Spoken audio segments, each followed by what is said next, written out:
और हुकूमत को मुबारकबाद पेश करते हैं इस कामयाबी पर। मैं इब्तिदान चंद एक बातें करूंगा, उसके बाद हम चाहेंगे कि स्पीकर साहब आज़ाद खित्ते के आवाम की तरफ से और हुकूमत की तरफ से उसमें कुछ इजाफा करना चाहें तो वो उसमें इजाफा करेंगे, खास तौर पर इस हवाले से कि आज़ाद खित्ते में हिंदुस्तान की शहरी आबादियों पर अटैक्स की वजह से बहुत सारे लोग शहीद हुए हैं, जख्मी हुए हैं। और फिर मैं जनाब सागर साहब से, जो हुर्रियत कॉन्फ्रेंस के साबिक कन्वीनर भी रहे हैं, उनसे इल्तिमास करूंगा कि वो इजहार ख्याल फरमाएंगे। उसके बाद अगर कुछ सवालात हों तो उन सवालात को हम लेंगे इंशाअल्लाह। पहलगाम मकबूजा जम्मू व कश्मीर का एक टूरिस्ट स्पॉट है।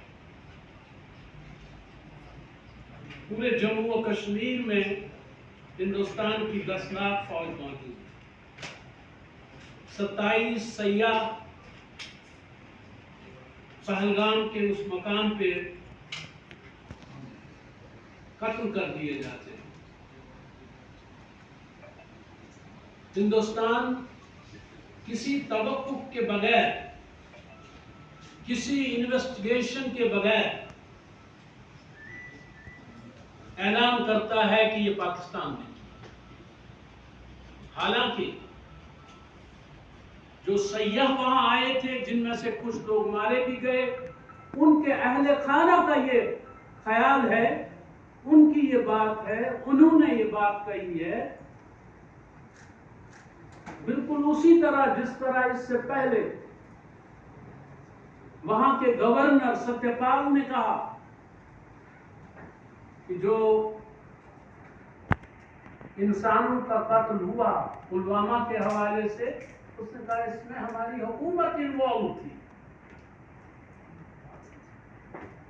तो यहां भी हुकूमत पर उंगलियां उठ रही थी, लेकिन उन्होंने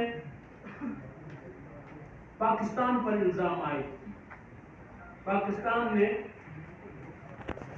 तहकीकात करने को कहा, लेकिन तहकीकात के बगैर ही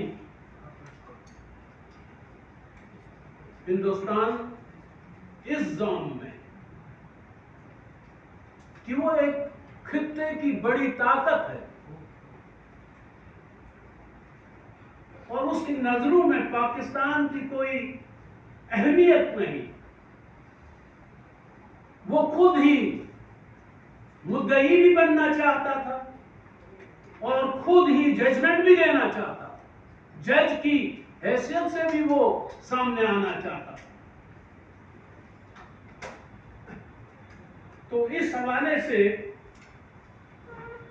उसने पाकिस्तान का पानी रोकने की बात की, उसने सफारती कुछ इकदाम भी किए, जिसका पाकिस्तान को भी जवाब देना पड़ा।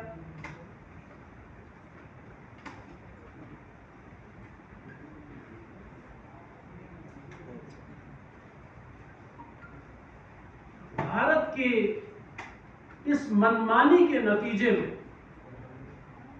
जनूबी एशिया की 2 एटमी ताकतें एक दूसरे के मुकाबिल खड़ी हो गई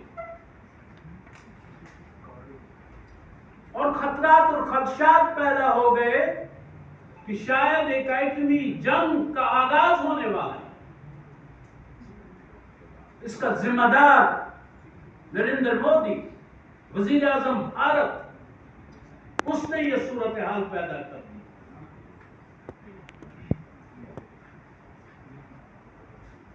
लेकिन जब जंग हुई, आगाज हिंदुस्तान ने किया, लेकिन फिर दुनिया ने देखा अल्लाह के शेर कौन है और कागजी शेर कौन है, किस में दम कम है और किसकी सिर्फ धड़कें हैं। वो जो इस पूरे खित्ते का चौधरी बनना चाहता था, उसके वो सारे ख्वाब चिकनाचूर हो गए।